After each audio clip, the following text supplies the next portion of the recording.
Subscribe करें erase star channel को और बेल आइकन को दबाएं सबसे पहले लेटेस्ट वीडियो देखने के लिए। बिस्मिल्लाहिर्रहमानिर्रहीम। अस्सलाम वालेकुम दोस्तों। स्विंग लेजेंड सरफराज नवाज़ ने शाहीन शाह अफरीदी को मीडियम पेसर करार देते हुए कहा है कि नौजवान बॉलर में जहानत की कमी है।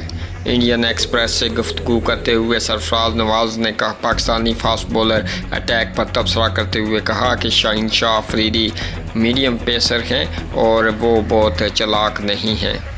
इन्होंने कहा कि नसीम शाह और मोहम्मद हुसनैन मुयस्सर हथियार हैं, लेकिन अभी ये काफ़ी नौजवान हैं। इन्हें बतौर फास्ट बॉलर आगे जाने के लिए फ़िटनेस पर खुसूसी तवज्जो देनी होगी।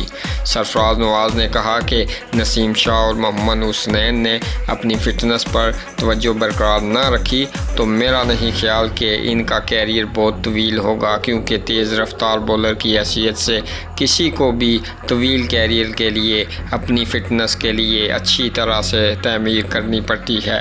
इससे कबल बाबर आजम को वनडे की कप्तानी सौंपने के मामले पर पीसीबी के फैसले को कबल अज़ वक़्त देते हुए लेजेंड बॉलर का कहना था कि बाबर आजम को अपनी बैटिंग और नायब कप्तान की हैसियत से निखार पैदा करना होगा। इन्होंने कहा कि टीम के दीगर खिलाड़ी कप्तान की इस वक्त इज़्ज़त करते हैं जब कप्तान तजर्बाकार और पुख्ता हो जाए, और इस महाज पर बाबर आजम भी में अभी कमी है।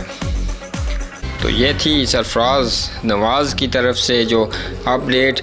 आपको कैसी लगी नीचे कमेंट बॉक्स में आप सरफराज नवाज़ के बारे में भी अपनी राय दे सकते हैं और आप अपनी राय का इजहार कर सकते हैं। लाइक कीजिएगा वीडियो को, चैनल पर नए हैं तो सब्सक्राइब कीजिएगा। अब मैं दीजिए आप इजाज़त, अगली वीडियो तक के लिए अल्लाह हाफिज़।